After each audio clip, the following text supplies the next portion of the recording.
Well, welcome to Job 36 and 37. Just doing these videos by way of following through our Bible reading plan as a church, or just our Bible reading of Job, as we're trying to read along the bits that we're missing in our sermon series. We can't preach through verse by verse on Sundays, and so this is by way of helping us get into some of the detail. And here we're getting to the end of Elihu's 4 speeches. He's come after the first 3 comforters. He's been angered by the fact they can't seem to answer Job, and he's angry at Job because Job is it feels like Job is exalting himself over God, and Elihu's concerned to defend God and to speak for God.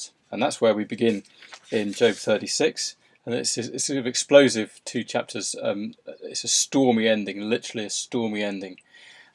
We should almost feel the sort of thunder clouds as he speaks. It's divided into 2 halves really, 36 1 to 23, and then verse 24 onwards.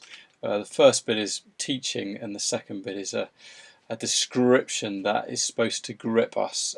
So if the first bit, in a sense, is speaking to our minds, the second part is supposed to speak to our gut, and we're to feel it more. So he begins with that he's speaking from God. So bear with me a little. I will show you, for I have yet something to say on God's behalf. I will get my knowledge from afar. Seems to be reference to the divine authority of his teaching. And so now he's bringing Job this last point, and key here is verse 5. Verse 6, behold, God is mighty and does not despise any. He is mighty in strength of understanding. He does not keep the wicked alive, but gives the afflicted their right. So God is just and mighty, Elihu's saying. He is those things, and he is against the wicked, and he is for the righteous. Verse 7, he does not withdraw his eyes from the righteous, but he does discipline the righteous and use suffering in his purposes for discipline, in verse 8 and verse 9, and they will either listen to him and heed that discipline and turn to him and be blessed, or they will harden themselves against that, and then they will perish by the sword, verse 12, or be destroyed. And so 13 to 16 is an appeal to Job to consider his ways before God, because God wants to give, end of verse 16, a sort of, in the ESV it says the full of fatness. So that's God's intention and desire, that Elihu would experience a full of fatness. But verse 17, the trouble is, but you are full of the judgment on the wicked. And the trouble is that Job is full of accusations. We've been seeing that again and again, isn't it? And so he's urging Job to pause, to humble himself, and to submit to God as his teacher. Behold, verse 22, God is exalted in his power. Who is a teacher like him? So God is mighty and just, and you can't see the big picture, Job. You can't see what's going on. You're just locked in your present moment, and of course everything looks terrible from where you sit. But God isn't sat where you're sat. He is mighty and he is just. So come and submit to him, turn from your accusations, and stop accusing God of doing wrong. And then from verse 20, maybe from verse 26, or not from verse 23, from verse 26, we get this sort of second part. Behold, God is great, and we know him not. For a start, the number of his years is unsearchable. So God is from eternity. But then verse 27 and 28, he draws us to the water cycle. I don't know if you remember studying that in geography. Just the water cycle, and in the water cycle we see something which is both in some measure understandable and yet it's mysterious. So we can all talk about the water cycle and how water evaporates up into the clouds and then rains again and flows down into the seas and evaporates and up. We can get the cycle, but can we really understand how evaporation really works and what's going on at the molecular level, and how water can be solid and liquid and gas, and how so much weight of water that can cause such damage when it's in a more sort of solid state of being a liquid, if I can talk like that.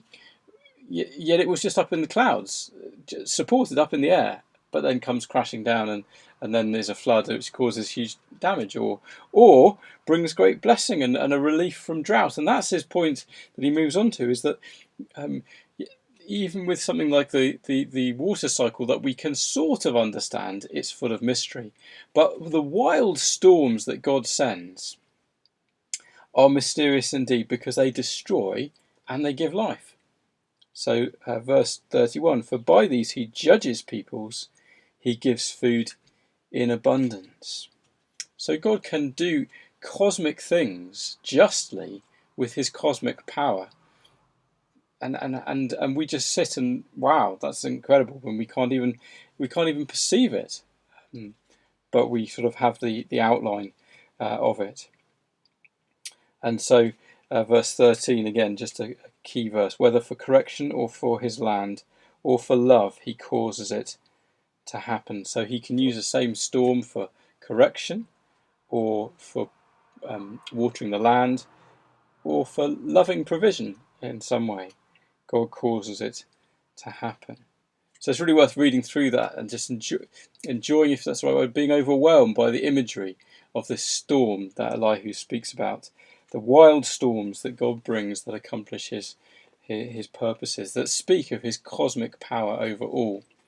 And so verse 14 onwards, we get to hear Elihu anticipating a bit what God is going to do in chapter 38 onwards. Ask Job some questions. Do you know how God lays his command upon them and causes a lightning of his clouds to shine? Do you know? Do you know? Do you see how Elihu's saying, look, Job, you're just very small and God is very, very great. Do you really presume to understand and fully comprehend this cosmic God who can cosmically judge using his cosmic power? He does it justly. Are you going to be the one who's going to say, no, he doesn't? Come on, Job. You can't do any of these things that he can do. And then verse 21, he's sort of looking at the end of the storm. Look, when the storm's over, we can see that God is overwhelmingly glorious. And it becomes even more evident that we can be trusting him and worshipping him. So, verse 22, out of the north comes golden splendour. God is clothed with awesome majesty. And maybe verse 23 and 24 kind of summarises and crystallises it. The Almighty, we cannot find him. He is great in power. Justice and abundant righteousness he will not violate. Okay, so God is totally just. He's totally right, and he's totally mighty.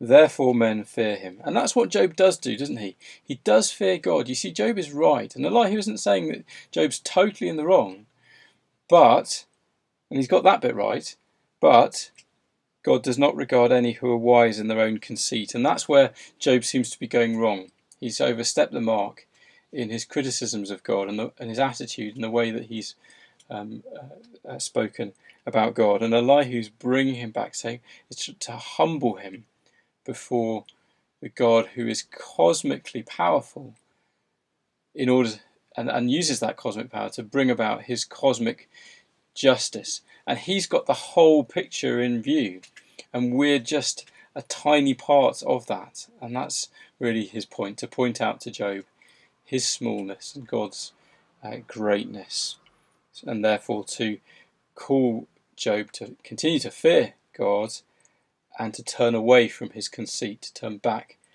to God in humility.